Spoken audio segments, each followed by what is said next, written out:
A Buckeye man is under arrest accused of hitting and killing a bicyclist and then leaving the scene. Police say Fernando Ramos was driving a pickup truck on Saturday when he collided with a 60-year-old George Cooper who was riding the bike. The wreck happened near Jackrabbit Trail and Belote Road in Buckeye. Deputies pulled over Ramos about 9 miles away and took him into custody. They say Ramos was not impaired, but was going around 60 in a 45. Records show he has a history of arrests and served time for counts including DUI. John, Christina, not only a tragedy for the family of Colleen Hoops, but for the ballet community as well. They say that she really dreamed of being a ballerina as a little girl. She achieved that and much more. What happened to her last Friday is really hard for her loved ones to absorb. It's unfathomable. Deb and Ed Buckley are stunned, heartbroken just days after learning their daughter was killed. Tempe police say 36-year-old Christopher Hoops shot his wife, 25-year-old Colleen Hoops, in their bedroom. It happened at 3:25 last Friday morning near Mill Ave and Apache Boulevard. You are here because you were arrested on one allegation of second-degree murder. That's a Class 1 felony. And one allegation of discharging a firearm in a city limit. According to Tempe police, Christopher said he woke up startled by Colleen before grabbing his gun and opening fire. Investigators say he shot Colleen twice with a 9mm and called 911 4 minutes later. She died at the hospital. Colleen, the oldest of two girls, she grew up in Rochester, New York with one dream, one mission. From the time she was 2.5, she said, "I want to be a ballerina." And I said, "We don't have money for dance lessons. You can't take dance lessons till you're 4. And she kept on saying, "Am I 4 yet? Am I 4 yet?" After graduating with a ballet degree, Colleen eventually joined Ballet Arizona in 2017 as a company dancer in several performances, including The Nutcracker and Cinderella. She lives with joy. Her loves in her life were dance and God. She's a devout Catholic. Ballet Arizona released a statement, quote, "We are heartbroken to learn of the passing of company dancer Colleen Hoops. Colleen was an integral part of the Ballet Arizona family and will be missed deeply. She was passionate and dedicated to her art form and a bright light to us all. Our hearts go out to her loved ones." Meanwhile, her father and mother are missing that light more than ever. She's always been a true light in our lives. It's sad. This is all just very tragic. It's the saddest thing.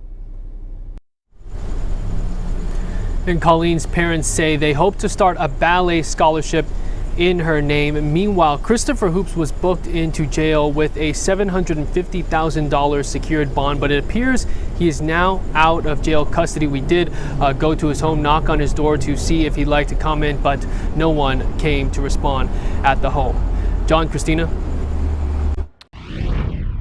This is ring surveillance video from Sunday morning just after 9. You see a man arriving in front of a home, waiting for what happens next. We started to hear banging on our door and just a commotion going on outside. And then I looked at our security camera and we saw that there was a mob of people in front of our house. Kelly Gonzalez says she and her family found 28-year-old Diego Felix initially trying to get into their backyard, but several people pulled up in time to confront him. Court documents say before all this, Felix got into the bed of a 12-year-old girl and was completely naked. The victim told investigators whoever was next to her asked her to touch his leg. After waking up and turning on her light, police say she immediately went to tell her uncle. The family then told Felix to leave. I find it disgusting, and I'm glad that he was able to get arrested, and even if it was in our house, I'm glad that he was able to out himself. Felix is now accused of 2 counts of indecent exposure and possession of narcotics. Police say they found a small bag of cocaine on him.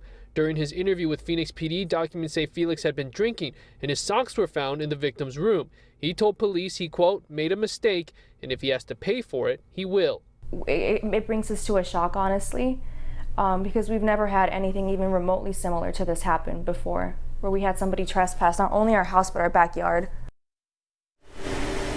So how did this suspect even get into the first house? Police say he told them he went to a house party there with some friends, but the victim's family claims they don't even know him well at all. We did speak to them briefly, but they declined to comment any further.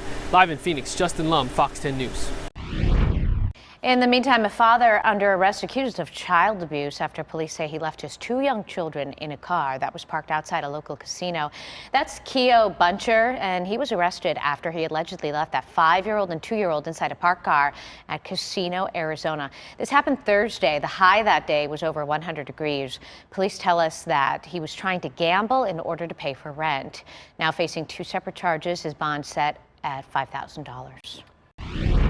Phoenix man shot and killed during a dispute with a neighbor. This happened just before noon yesterday morning near the I-17 and Ocotillo Road.